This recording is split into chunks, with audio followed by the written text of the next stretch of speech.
Good morning still. It's Colin Shale from Kickin' Billiards, doing some commentary for the EvoSports Streaming Weir Memorial 9-ball tournament, the 2024 edition, coming to you from the Golden Fleece Billiards in Everett, Washington. This match features Corey DEUEL versus Ryan Rosen. A race to 7.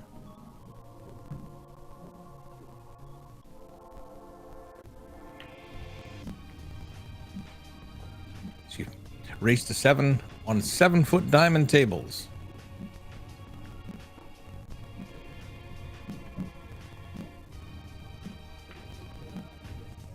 Alternating break.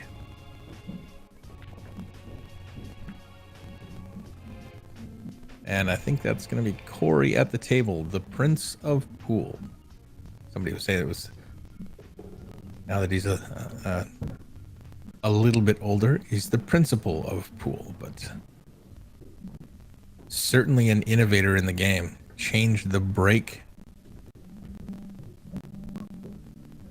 like no other. Nice two-rail contact. Didn't quite get what he was hoping for. Wanted to push that one ball either into the side or into that 7. He's left it over the pocket, and that's going to bring Ryan to the table. A little bit of right-hand siding just to stay away from the 7. And the trick here is going to be to control the 2-ball. He's going to play the 2-3 combination, but he does not want that 2-ball to get away from him. It's that 3 a little thin, and he could be staring at it right at the side rail. Didn't want it to go in either. He was counting on that to play shape on the 4. 7-foot table, so it's not like he's got miles of real estate to cover to get down there, but the distance can add a little bit of difficulty. Needs to make sure he doesn't wreck on that 8 and get in behind it. It's nicely done. He's going to play this top right past the 9 ball. Try and bring that cue ball about halfway in between the 7 and the 9. Get 1 or 2 rails. All depends on what he's feeling. He is hampered a little bit by the 8.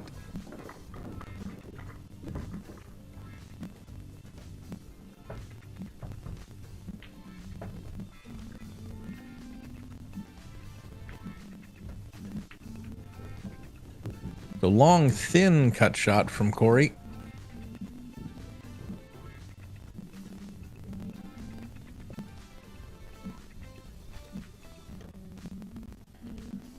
That 5 ball is going to hang up on the shelf, and the cue ball is going to find the back of the pocket, or is it going to corner hook him? Oh, that was so close. How unfortunate would Ryan have to be to have Corey hang that 5 ball in the pocket and then have the cue ball sit up and horn hook him on the other side of the table? Ouch.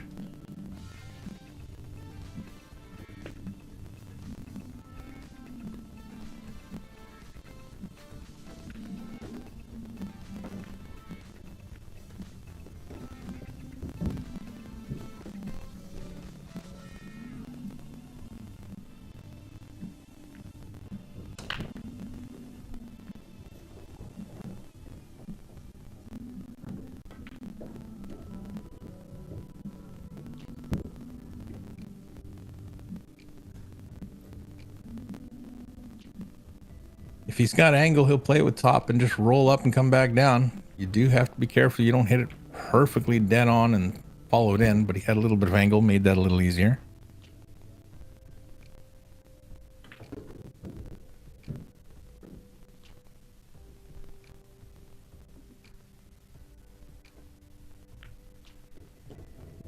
And Ryan will take the first rack and lead 1-0.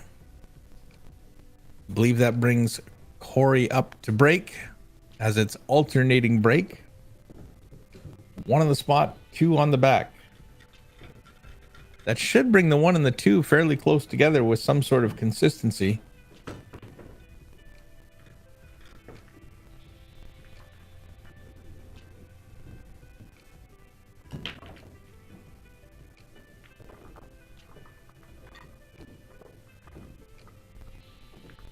One minute.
Hey, sorry about that interruption, folks.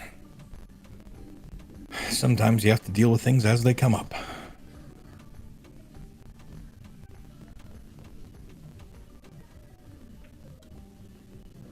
Ryan trying to kick one rail and make this 4 back in that corner pocket. I'm not so sure about that one.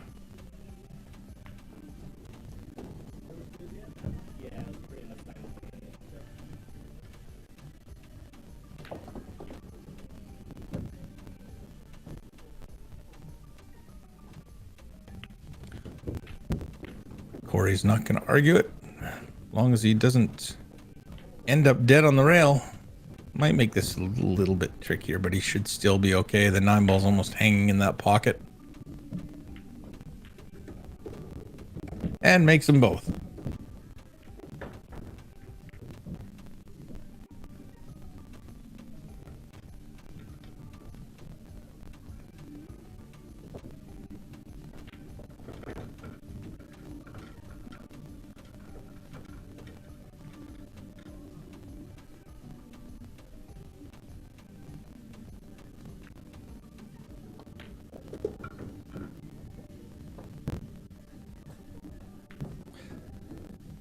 So Corey evening it up. Race to 7 is going to go by quick. Hand racking. Introduces inconsistency to the spread of the balls, but the 1 and the 2 should end up on the left side of our screen. And depending on where Ryan's breaking from the break box. So that tells me he's trying to pot the 1 and dress up on the 2. 1 should go to the side pocket. Very close. He's made a ball anyway. It was the 7 ball.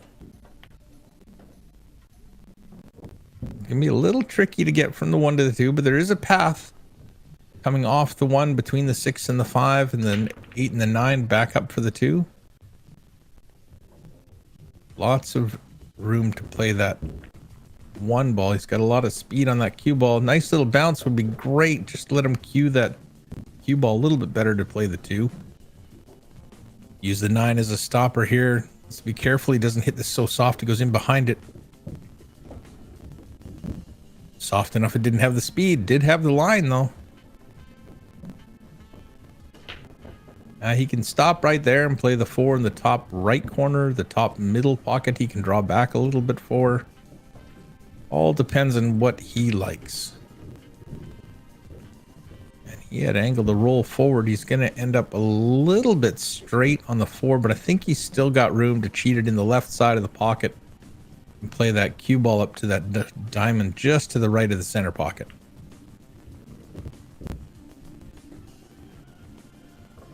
Doesn't waste any time.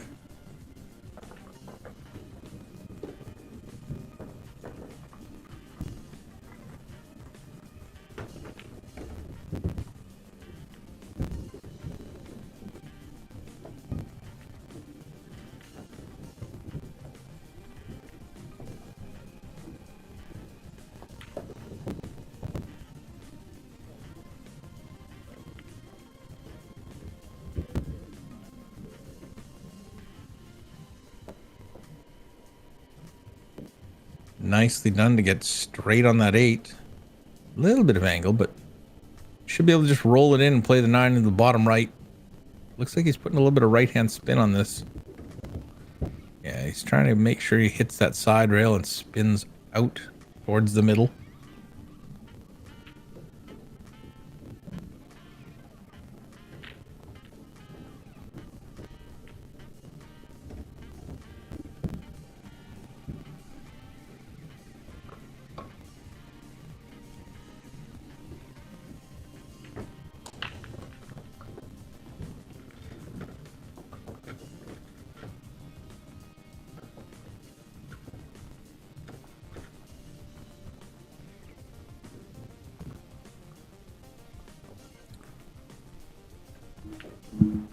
Corey down 2-1. Ryan shooting strong.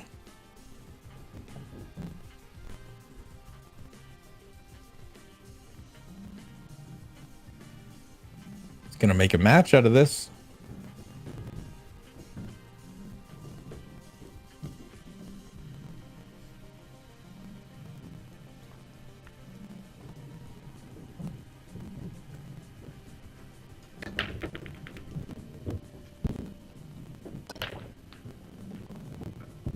dressed up on the 2. So there's an example of the consistent rack. And if anybody in this tournament is going to break and control it, you'd expect the master of the break. The mad scientist of the break. He's come up with some very innovative ideas on the break. I notice he's not using the bridge for everything right now. That was something he was doing. Came up with the soft break. Really perfected a lot of the items about the break.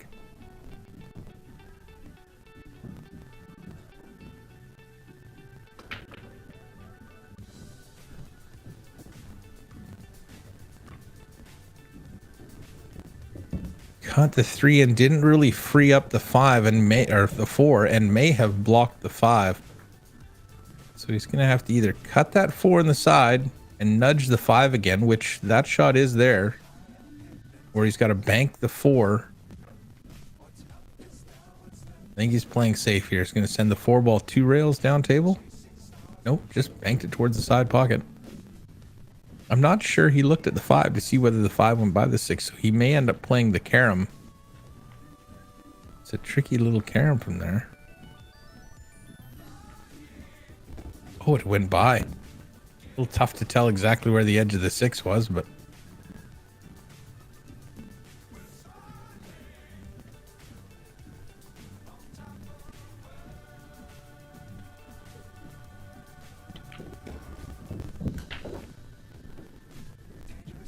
I think he wanted a little bit of a different line from here, but should still be able to go around. Either around it to the end rail, but probably he'll want to stay above it. So somewhere in here. You can check it. Oh, he did elect to go underneath it. And now he's fairly straight, but he can cheat this a little bit. Hit this a little bit with a little bit more speed to pop the cue ball off the rail.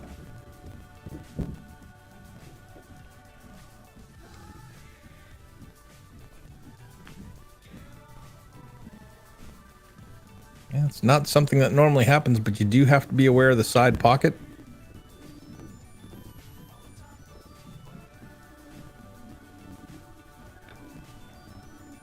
And there it goes. Ryan back to break rack number 5 as Corey ties it up at 2. Can Ryan keep the pressure on?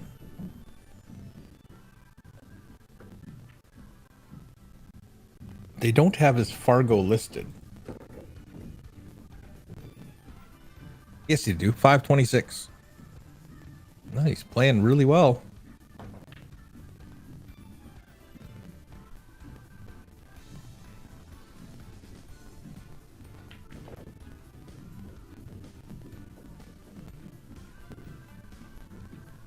On table 15 next, which I believe is this table, it'll be Stephen Weekly versus Shane Van Boning. That'll be a good match. Stephen pretty strong at 676. He's closer to 700 last time I saw him. And Shane Van Boning, of course, at 840. Heck of a match that'll be.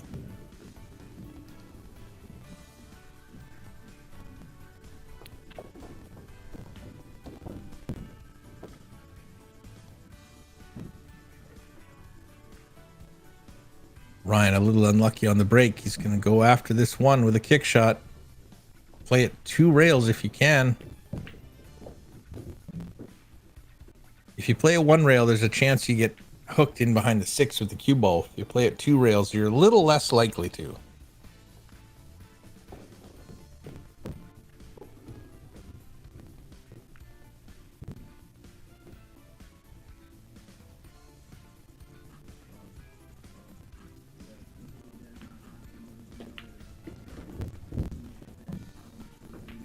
Now, as long as Corey can cue that cue ball clearly.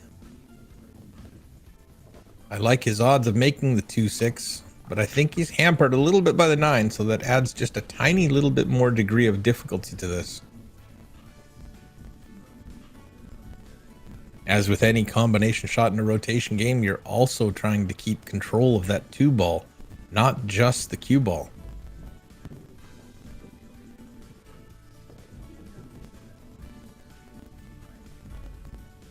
maybe he's banking it.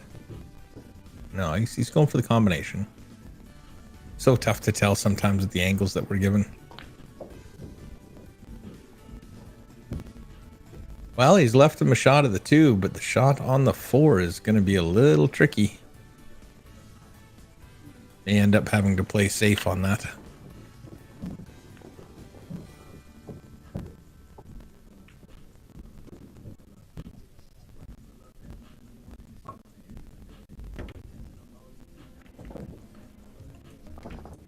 So some wins. To note, JD Doherty has advanced. He'll play Rob Sayas in his next match. Bruce Woollett defeated Dylan Carroll, and he'll play Dan Louie, another Pacific Northwest legend, next. I already covered Stephen Weekly facing Shane Van Boning. And all of the other A-side matches, I believe, are in action.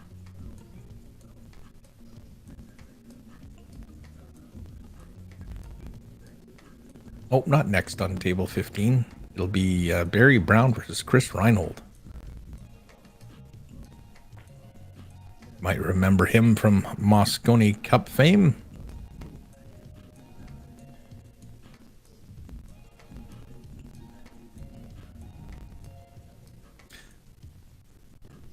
I remember he played Tyler Steyer a couple of years ago in a match down in California. I think it was California. And Tyler ended up winning that match, but at one point during the match, Chris broke out a book and was reading a book while Tyler played.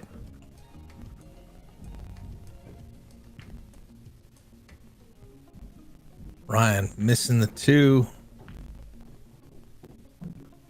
Got up and close on that 4, but is not going to get an opportunity to do anything with it. Hey, Colin, can you hear me? Hey, Mr. Kenny Brown, how are you, sir? Sorry to just jump in on you like this. I just got everything set up. I got home a bit early. Oh, okay. So you weren't home with for the last match? No. I think I left myself logged in, and it automatically connected me. Yep, that'll do it. Well, welcome to the match, sir. Corey DEUEL versus Ryan Rosen, tied 2-2. Looks good. Must have been a pretty good match so far. Yeah, actually, Ryan had a nice little run out there earlier. Let's see, where did I find that match? Looks like Corey's got a nice little pattern going right here. Pull this back off the rail into the side pocket.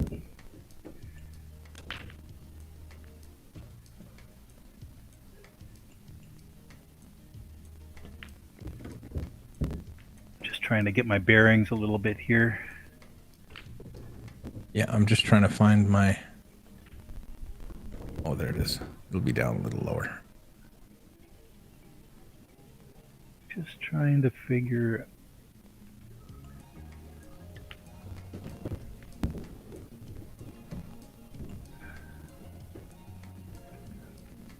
Yeah, Ryan's a 526 Fargo, and Corey, of course, 777. And he's only trailing by 1 now. It's good for him. It's nice to see a lot of the wide range of Fargos that are taking part in this right now. A lot of people just want to have the chance to play Corey DEUEL. So it's quite amazing. I'm sure this guy's really enjoying this right now.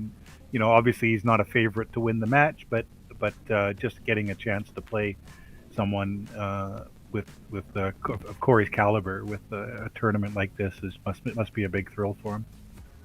Oh, entirely. That's part of the reason why I would love to go down and play, and this is simply because I'll never get to play half these guys and I would love to draw Shane in the first round and Corey in the second. That would be probably the dream matchup for me, knowing that I went out in 2 but played 2 of the best players that I've looked up to for my entire pool life as well.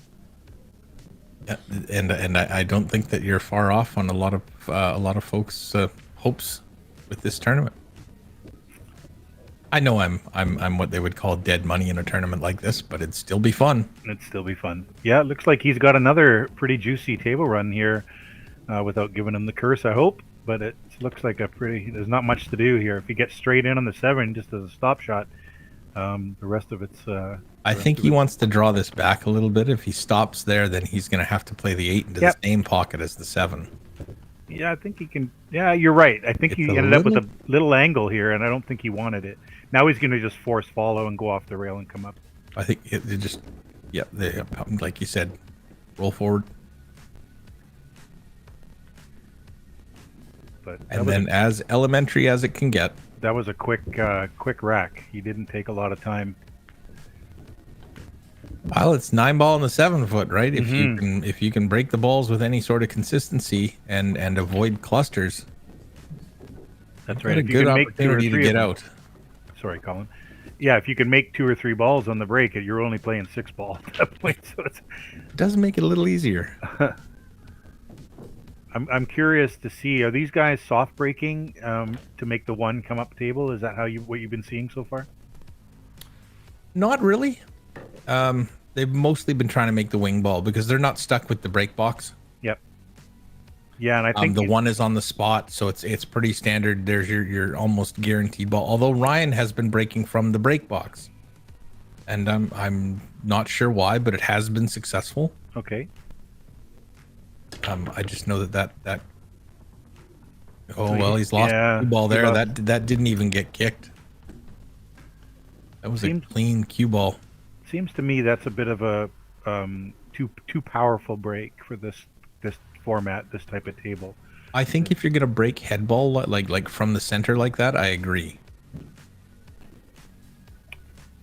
I think if you were breaking from the side and you're trying to pop the wing ball in, then that's fine. Go ahead, break hard. So again, there's no real trouble here. He's very likely going to play the 3-3-5 combo at some point here, so he's probably going to set up for that.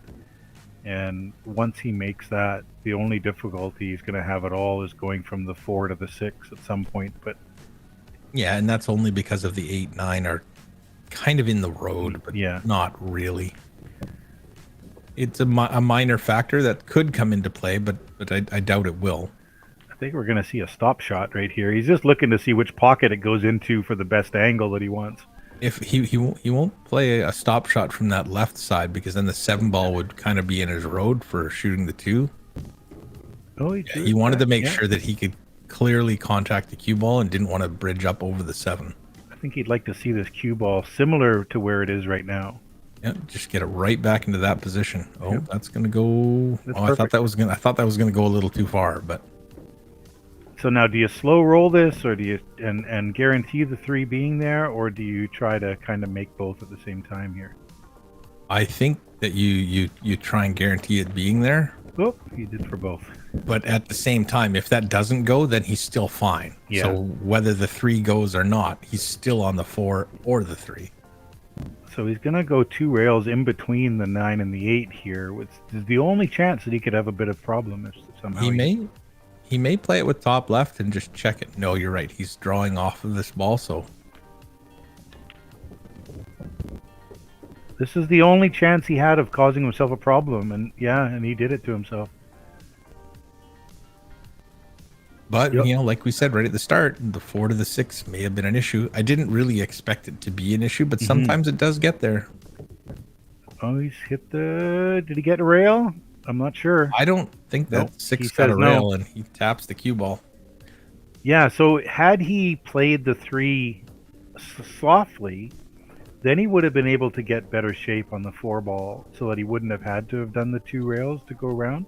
I mean, someone at his caliber, you would have thought for sure he would have made that, but it gives you that extra chance of something going wrong, and sometimes it just does. It's inevitable, and it's what happened to him there. Yeah, and it's so hard to. It's so hard when you're playing a particular shot and there's a hazard out there. If you think about that hazard at all, your odds of actually being caught by that hazard seem to increase considerably. So Mr. Rosen missed the ball in hand while we were chatting there. He played it a little too aggressively up to the top corner. You will find that with lower Fargos that they generally hit the ball too hard when they don't need to, and I think that was a pretty good example of that. He just needed to roll that ball in smoothly, and I think the excitement of the moment might be getting to him a little bit. Oh, that's never happened to me. Except every time. Corey should make short work of this. Oh, those can be a little tricky. Yeah. They can float off, right? And it did start floating away from the rail. It did, yeah. If it catches that corner, it can stay out on these tables. So, but he's gone up 5-2 now, and looks like, you know, it was a nice little run for Ryan in the beginning to stay neck and neck. But I think Corey's going to start pulling away here. Like I said, I think Ryan just got a little excited. He got down on that ball, and he didn't really spend an awful lot of time on it, and tried to put it in a little harder than he needed to, I think, there.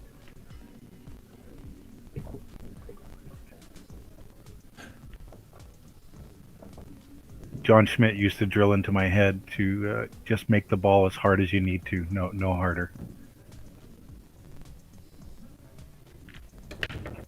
Oh, and I mean, it makes sense, right? The harder you hit it, the more inconsistent you can be. Now, I do not believe 9-ball counts off the break. They had it in the last match where it was hill between Ed Hobbs and Rich Geiler.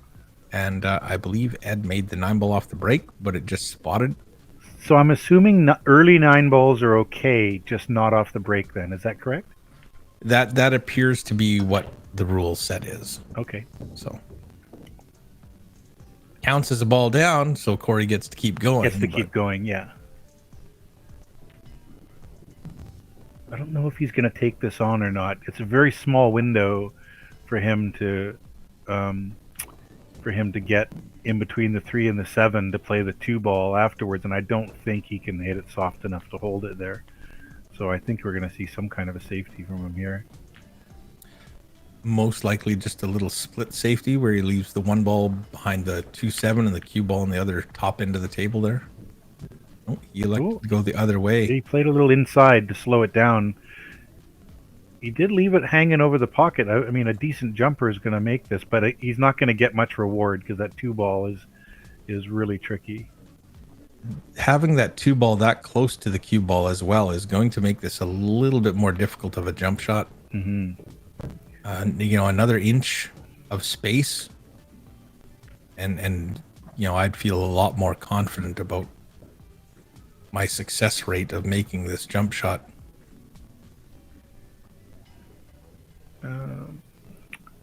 And he's not going to jump. He's going to kick at it.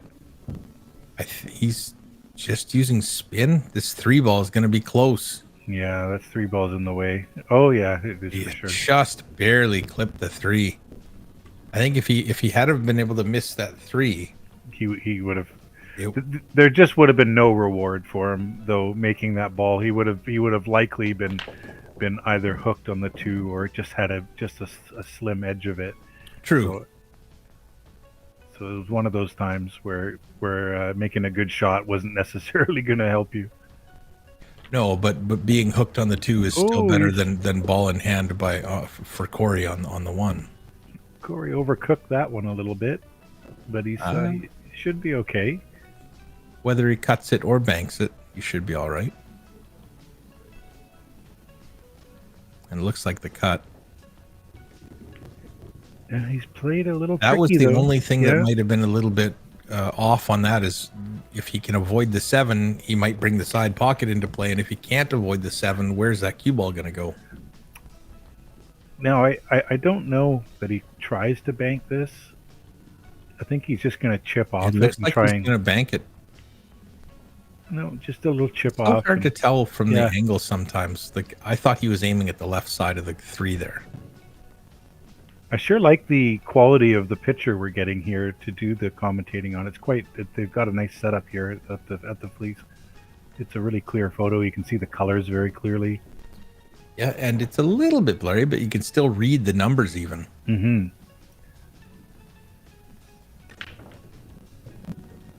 Now, Colin, I just need a quick tutorial here again. if I draw a line, how do I get rid of it afterwards? Up in the top left by the microphone, by our names, you'll see a word clear. Yep, got it. Now, if that comes in behind the 9, he's going to be laughing, but it's not. It's going to be a little wide. Or he's not gonna. I don't think he's gonna go for a pot here. Well, he doesn't have anything that naturally leads to shape on the 4.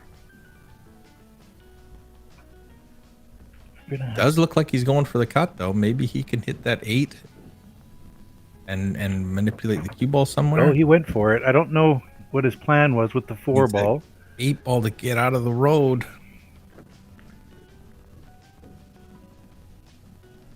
I think he was hoping to hit the 8 and come up more on the line off that side or the end rail where the 8 is, not behind the 7 like that. But he can just chip this. There you go, and might even get behind the 9. No, he's left the edge of the 4. That's actually cuttable. So a good opportunity for Ryan here.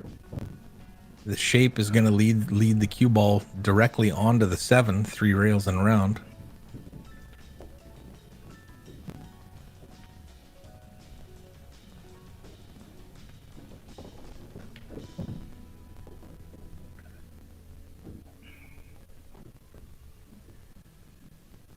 Got me and you calling for the Shane Van Boening. There we go.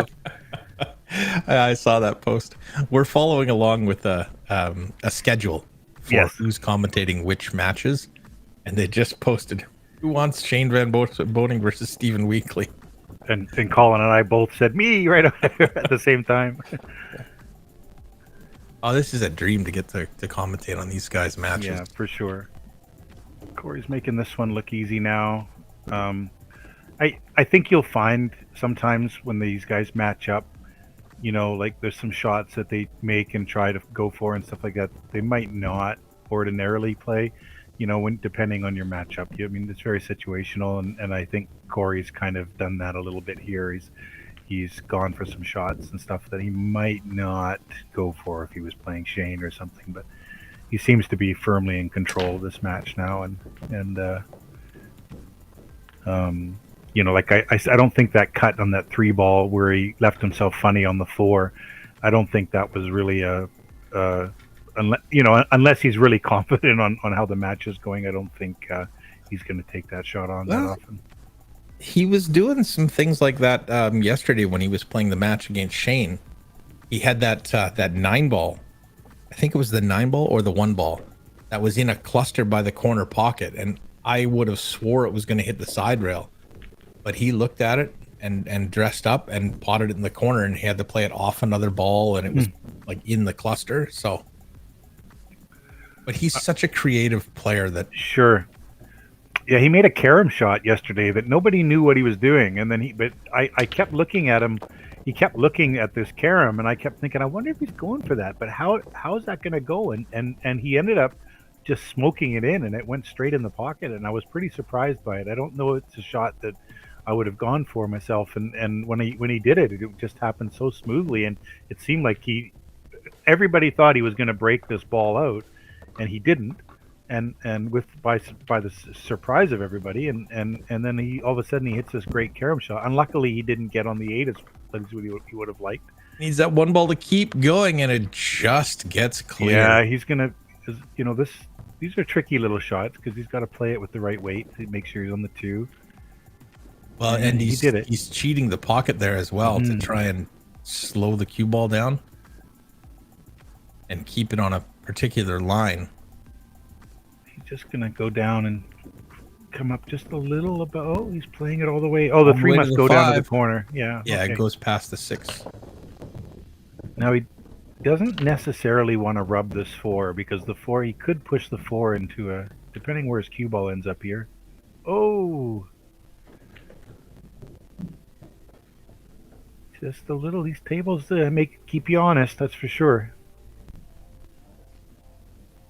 But he had to play the cue ball way to this side because if he did touch the 4, then the 4 was going to get pushed down table here, and he was going to need some kind of angle on it. So I understand why his cue ball's there. But he may have been thinking about it a little too much. Rich getting that, Ryan getting that cue ball in clean. Mm-hmm. It's a little straight on the 4, but with the 4 ball close to the pocket like that, you can generally cheat it, and that creates a lot more angle for your cue ball to move.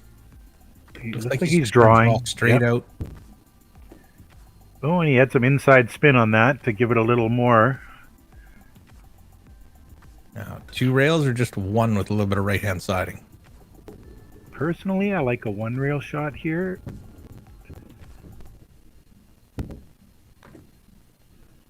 He's a little straighter than he probably wanted to be. He's going to have to force this in a bit to try to get across the table, or he's going to draw back off the rail and play it into the side, but he would need to be almost all the way to the left side of the table if he did that. He's got angle.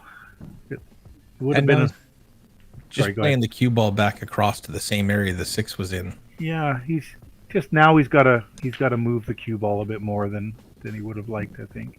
Or he can play it 2 rails back and forth. It's a good shot. And just avoid the side pocket entirely. It's not that difficult of a shot on the 9 from just across center. So he seems very pool intellectual. You know, he's playing the run out very smartly. Oh no. Up until that point, he was playing. Yeah, he was playing the run out very smoothly. A very high IQ, pool IQ for someone of his Fargo rating. He was definitely playing that in a like a high level way of thinking. Yeah, I mean, and you'll find that players have different skills, right? I know that they can be more tactical and have great patterns, but their execution might be a little right. Lower, right? You can know what you want to do, but you may not have the ability to do exactly what your mind is thinking. You know, so there's a difference. Some people don't know what to do, but they shoot really, really, really well. Sorry, go ahead. No, and then there's some people who know exactly what to do, but don't have the natural talent or the physical ability to do what they're thinking. Yeah, I mean, how many times have we talked about a guy? Well, he's a great potter, but his positional play is a little bit wacky, right? He's trying to get you put that guy anywhere on the table, and it seems like crazy shots go in. Right. So he looks like he's going to set up for the 4-9 combo here. I don't see any other reason. I don't see any reason why he would mess around. I think he's a little short. Yeah, that's what he's playing. It's a little tighter to that 6 than he wanted to be. He wanted to be more on the path right towards the 5. Yeah, for sure. I mean, these are missable. I don't care who you are. These shots, you know, especially for players like me, but even Corey's going to have to struggle with this one a little bit. Great shot. Perfect weight. Fantastic match.